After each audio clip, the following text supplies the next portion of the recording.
When it comes to sound bars, Samsung has always been one of the best options out there. Today we are going to unbox and set up Samsung Q600D.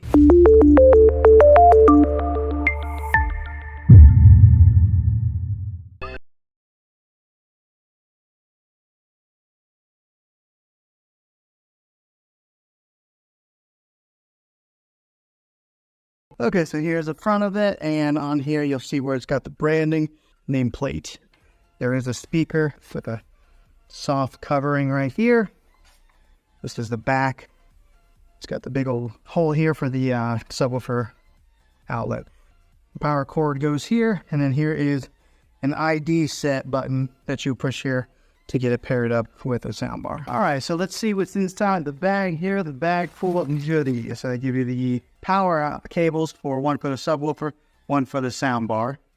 And good, they give me an optical cable here. I was kind of wondering that if I was going to have to order this separately, because a lot of times some of these companies will save costs by not sending you the right cables that you need. But here's the optical cable that I'll use to tie this in directly into the TV. Here's the other end of the power plug in the soundbar. A lot of times these square parts here are so beefy. This one kind of the medium size. The user manual, I don't know who reads these things. Okay, 2 angle brackets here to mount the soundbar if you were going to mount this onto the wall. I have a tendency of losing these things, but I'm going to be setting mine on the console underneath the TV right there, so I won't be using this. This right here is another part of the mounting bracket that kind of helps support, push it out from the wall. Some more nuts and bolts if you were going to hang it onto the wall. And now here is the remote. I'm always interested to see what the remotes on these things look like. Batteries. I always get these off the wall mainframe batteries. This one's called Mustang. Now, who's ever heard of that? Why can't they send me like a Duracell or Energize? Now the remote looks similar to the TV remote that I had, the Samsung TV remote. Let me show you the difference. Here is a TV remote right here, soundbar TV. So you can see they're pretty similar. But I imagine once I get the soundbar hooked up, I would really hope that I can get it hooked up to using just one remote, because I hate having to use 2 remotes. So we'll see how that pairs up with it and see if we can just use the one remote, the TV remote. I'll go ahead and put the batteries in to the soundbar remote. Okay, everything's unboxed here. I'm going to go ahead and get all the power cables hooked up into the subwoofer and the soundbar, and get it up there and get it plugged in and get it set. Okay, on the back side of this, there is a USB output. There's an auxiliary in output, a digital. This is where the optical cable is that I will be using to be plugging in from here into a TV. And on the other side here, they got an HDMI in, and then they've got the TV arc out. So this is the other HDMI arc out, and then right here is the power outlet, DC, 24 volt. This is all on the back side. Okay, everything's all hooked in here now. Soundbar is displayed underneath the TV. I was a little bit concerned about that once I got the soundbar on there, because I didn't know how high it was going to be to the bottom of the television there. And it's like right there. It's almost perfect. And then I got a little bit concerned to see if the sensors would still be able to read a remote control, but it's fine. I don't even know where the sensors are on that TV. They're really hidden and discreet, so I don't know if they're in the screen somewhere. But now whenever I turn up the volume, you'll see it says AV soundbar. Automatically recognizes the make and the model of the soundbar. There's a plus symbol that lights up on the corner. So it signifies on the soundbar and it signifies on the television.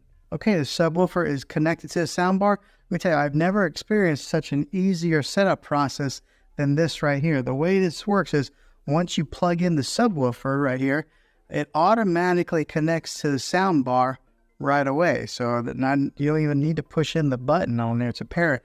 It automatically did that. And one of the ways that you can tell if it is paired is on the back side of the subwoofer. You'll see that there's a blue light right there shining. So that means that it is connected. Another little bit of information: if it is blue, that means that it is connected. If it's red, then that means that there's an issue in the setup process. And if it's blinking blue and red together, then that means there is a malfunction. So make sure you watch the indicator light. But I don't think you should have any problems if you're hooking this up Seems simple enough. Now you are able to hook this up wirelessly via Bluetooth, but I mean, if they give you one of those optical cables, I really recommend to go direct line in. Sometimes you never know what kind of issues that you'll have going through wireless through Bluetooth technology. I know it's pretty solid, Bluetooth is, but if you can go wired in, definitely do that. So that's what I did, wired in. Okay, so the good thing is we were able to use the TV remote for the soundbar and TV together, so I will only be using one remote. No need to have two different remotes, one to run a soundbar or one to run a TV. Everything will be accessed through this one right here. This is a TV remote, so I like that. Less remotes is better. Okay, so we're going to do a little sound test to give you guys, I know it's going to be hard for you guys to really tell, maybe, depending on what kind of sound system that you have, if it's coming through your computers. But I'll give you guys a little test of what it's going to sound like. And I just did a little trial run. Let me tell you, it is a big difference between using a soundbar and just using the speakers on the TV. It gets pretty loud without having to turn it up very far. So much so that my wife is sitting behind me and she started squinting her eyes like that because it was just getting kind of loud for her. But listen in.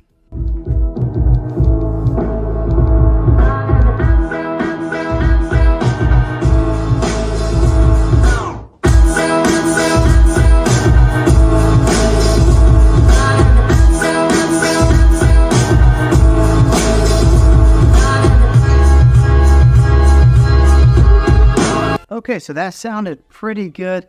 I'm very pleased with this purchase so far. Sounds like it's going to be a really good soundbar. Now, something to note here, the bass there, it pushes out through the back. In my particular surroundings, I've got it on a cornered wall right here. But when it pushes out, it kind of travels up, so we could hear the bass really well. I know everybody's environment is going to be a little bit different. I do have a higher ceiling, so some of the sound that comes out from the top of the speakers is going to have to travel up quite a ways to kind of fill the room, but it does push out from the ends here. We can hear that perfectly fine. So if you do have a lower ceiling, you should be able to hear it and get all that rich sound that comes from this sound bar. But yeah, it's pretty easy to set up and it sounds fantastic. So hopefully this video was helpful to you. If it was, click a thumbs up on this. Go ahead and subscribe to my channel. I make tech videos all the time, and I would love to have you back in the next one. Take care.